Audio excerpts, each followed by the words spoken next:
अब जैसे आपके पास कभी डेटा है, ठीक है, उसमें निखिल कहाँ लिखा है बताओ, जो आपने लिखा है, ठीक है, ये तो बहुत कम नाम थे, तो मैं देख पा रहे हैं कि हाँ ये लिखा है। हमारे पास कभी कभी ऐसा डेटा होता है जिसमें 500 1000 भी नाम होते हैं, तो ढूंढना टफ हो जाएगा। तो उस जगह पे हम इस्तेमाल करते हैं फाइंड ऑप्शन का।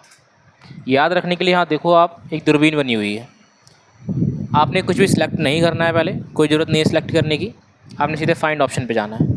आप इसे क्लिक करेंगे, यहाँ पे बॉक्स आएगा, क्या फाइंड करना है वो लिखो आप यहाँ पे, जैसे हमने निखिल करना है,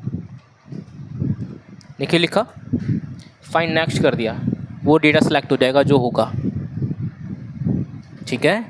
अब इसे कैंसिल करके दूसरा कोई और सेलेक्ट करने के लिए टाइप कर सकते हो, जैसे हिमांशु लिखा हमने, जैसे फाइंड नेक्स्ट करेंगे हिमांशु सेलेक्ट दिखाई दे देगा। ये अगर बॉक्स आप हटाना चाहते हैं स्क्रीन से, साइड कर दीजिए इस तरीके से, माउस का बटन दबाए रखना है ये पट्टी पर ऊपर, और इस तरीके से मूव करा देना है और छोड़ देना है बटन, ये चीज़ समझ गए मेरी बात। ये हो गया फाइंड ऑप्शन कि ढूंढने के लिए, ठीक है। कभी कभी ऐसा होता है कि प्रोजेक्ट आपका है, जैसे आप दोनों को मैंने एक ही काम दिया, लेकिन ऐसा अगर मैं कहता कि आप अपने नाम लिखना जो लिख रहे हो, उसके नीचे यहाँ पे साइड में लिख देना कि ये आपका काम है, और आप भी लिखना, आप भी अपना काम कर देना, लेकिन आप दोनों का अगर सेम हो जाता है तो चल जाएगा, मुझे पता, नाम भी सेम हो जाता है नीचे, तो उस चीज़ को कैसे बदलाव करोगे आप। प्रोजेक्ट सेम है, काम सेम है, लेकिन जगह जगह नाम बदलना है आपको, तो उसे रिप्लेस करना कहते हैं। जैसे आप यहाँ आ जाओ या ये वहाँ पहुँच जाए तो आपस में रिप्लेस हो गए आप दोनों। यहाँ पे कैसे करेंगे सिस्टम में रिप्लेस, निखिल की जगह नेटवर्क लिखना है मुझे, ठीक है, बिना इसको काटे। अब एक जगह निखिल है तो आप काट के सोचोगे मैं काट के लिख दूँ, लेकिन 100-150 जगह लिखा होगा तो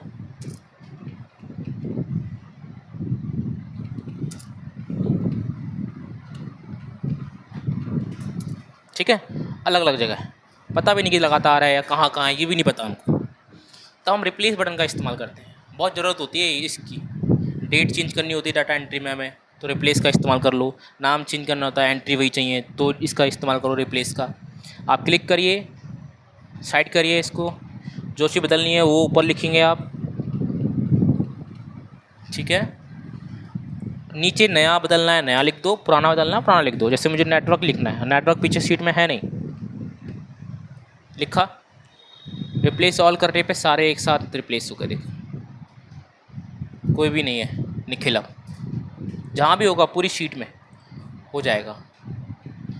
अब जैसे मुझे ये वाला नेटवर्क, सेकंड वाला नेटवर्क रिप्लेस करना है निखिल में या इन्फोटेक में, तो जो चीज़ बदलनी है आपने वो मैंने बताया ऊपर लिखोगे, और नीचे चेंज करना है। मुझे सारे नेटवर्क चेंज नहीं करने, अगर सारे करने होंगे तो हम किसका इस्तेमाल करेंगे, रिप्लेस ऑल का, और एक का करना रहेगा तो रिप्लेस का। लेकिन ज़रूरी थोड़ी हम रिप्लेस बटन दबाएं और जो हम चाहते हैं इन तीन में से वो रिप्लेस हो जाए, तो हम जो चाहते हैं वो रिप्लेस हो, तो उसके लिए फाइंड नेक्स्ट का इस्तेमाल करोगे आप। ये क्या करता है, सिलेक्ट करता है कि ये वाला करना है, हमने कहा नहीं तो फिर नेक्स्ट करोगे, ये वाला करना है हमने रोक देना है यहाँ पे, फिर रिप्लेस का इस्तेमाल करते हैं। समझ गए मेरी बात। तो फाइंड और रिप्लेस, सिलेक्ट ऑल से सिलेक्ट ऑल हो जाता है, बैक स्पेस से सारा ख़त्म। काम वापस कैसे आएगा, ये अंडू ऑप्शन, ठीक है, समझ गए। आप ये मैन्युअली करो, फिर उसके बाद शॉर्टकट से करेंगे इसको, चलिए करिए।